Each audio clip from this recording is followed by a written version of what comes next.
মুসলিমরা নিজেরা দায়ী, কারণ এম্পাওয়ারমেন্টের প্রসেস হচ্ছে পলিটিক্যাল প্রসেস। সরকারি এবং রাষ্ট্রীয় ক্ষমতা অর্জন করতে হবে বা তাতে অংশীদারি হতে হবে। সেই জায়গায় মুসলিম প্রতিনিধি যারা নামকে বাস্তে আছে, বিভিন্ন সোকল্ড সেকুলার রাজনৈতিক দলের তারা ভৃত্য বা দাস গোলাম, তারা তাদের কমিউনিটির কথা বলতেই পারে না। তাদের সবসময় মানে টিকিট হারিয়ে যাবে, টিকিট পাওয়ার জন্য তারা যা ইচ্ছা করে, বরঞ্চ কমিউনিটির এগেনস্টে তারা কাজ করে। অতএব মুসলিম কমিউনিটি যতদিন সচেতন না হবে, তার নিজস্ব নেতৃত্ব না কায়েম হবে, ততক্ষণ কিন্তু তারা তাদের অধিকার পাবে না, এম্পাওয়ারমেন্ট হবে না।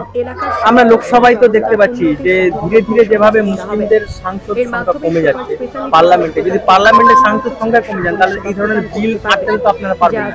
এই জন্য কি ব্যবস্থা করবেন? এক্স্যাক্টলি, যেমন পার্লামেন্টে কমছে সেরকম রাজ্যের বিধানসভাতেও কমছে। মানে সো-কল্ড যারা নামধারী মুসলিম তাদের সংখ্যাও কমে যাচ্ছে। অতএব এদেরকে পঞ্চায়েত লেভেলে রাখা হয়েছে শুধু বোমবাতার জন্য, ভোট ক্যাপচারিং এর জন্য। পঞ্চায়েতের মালটুকু তুমি লুটে খাবে, বাকি মাল কিন্তু ক্রিম উপরের ওই ব্রাহ্মণ্যবাদী সো-কল্ড মনুবাদী সরকাররা খাবে। আমি শুধু বিজেপির কথা বলছি না, সমস্ত মনুবাদী দল ইনক্লুডিং মমতা বন্দ্যোপাধ্যায়, তারা তাদের ভাই ভাতিজা ভাইপো নিয়ে তারা সংসার করছে। অতএব আমাদের এম্পাওয়ারমেন্ট হবে না এবং আমাদের কমিউনিটি জাগছে না।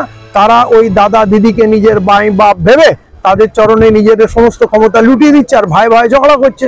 অতএব এই সমাজে যতক্ষণ ঐক্য না আসবে, ভ্রাতৃত্ববোধ না আসবে, নিজস্ব সিদ্ধান্ত নেওয়ার মতো নিজস্ব নেতৃত্ব, বিশ্বাসযোগ্য নেতৃত্ব কায়েম না হবে, ততক্ষণ আমরা কিছু পাবো না। প্রশ্ন উঠছে যে ইমাম মুয়াজ্জিনরা ২৫০০ টাকার বিনিময়ে মাথা বিক্রি করেছেন সরকারের কাছ থেকে, আদৌ এই ব্যাপারটা এখন ৩০০০ হয়েছে, ইমামদের মাথার দাম হয়েছে ৩০০০ এবং তারা তাদের দায়িত্ব পালন করে, সরকার পক্ষে থাকার চেষ্টা করে, মানুষকে বোঝানোর চেষ্টা করে মমতা ভালো, কেউ কিছু দেয়নি, মমতাকেই ভোট দিতে হবে, বিজেপিকে রুখতে হবে।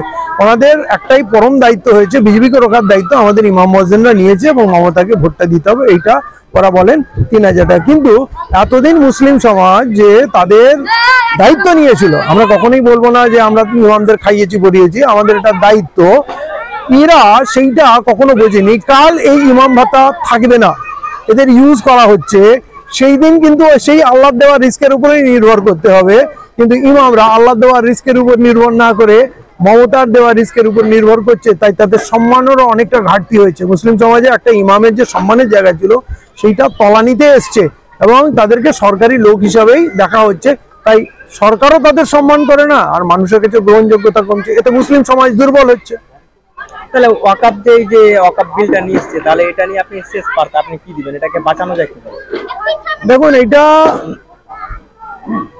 বাঁচাবার কিছু নেই, কারণ ওয়াকাফ সম্পদ বলতে যা বোঝায় সেগুলো সব লুট হয়ে গেছে। যেমন ধরুন, লিফাফার টাকা গায়েব হয়ে গেছে, লিফাফা পড়ে আছে। মসজিদের পিছনে ৫০০ বিঘা জমি ছিল, সেই ৫০০ বিঘা লুট হয়ে গেছে, মসজিদটা আছে। এবারে আমাদের মসজিদটা নিতে ওরা ইন্টারেস্টেড না। ওরা কিছু কিছু মসজিদে এই বুলডোজার চালিয়ে কেস করে দখল করে মন্দিরে শিবলিঙ্গ খুঁজে আমাদেরকে নাচিয়ে রাখতে চায়। মুসলমান এটা নিয়ে সেন্সিটিভ হয়ে যাবে, পথে নামবে, চেঁচামেচি করবে। আর যখন এরা জমায়েত হবে তখন আবার ওই RSS বিজেপি হিন্দুদের বলবে, দেখেছো এরা কত ঐক্যবদ্ধ হচ্ছে, তোমরা ঘরে বসে আছো, আসুন তোমরাও ঐক্যবদ্ধ হও। যেমন ইমতিয়াজ জলিল সাহেব মুম্বাই কাঁপিয়ে দিলেন, মহারাষ্ট্রের হিন্দুরা এককাট্টা হয়ে গেল। আর হিন্দুরা যখনই এককাট্টা হবে, কংগ্রেসের পিছনে নয় বিজেপির পিছনেই এককাট্টা হবে, তাই হচ্ছে। আপনার নাম? আমার নাম ইমতিয়াজ আহমদ মোল্লা। আপনি কি বলতে? আমি বেঙ্গল জাস্টিস ফোরামের চেয়ারপারসন।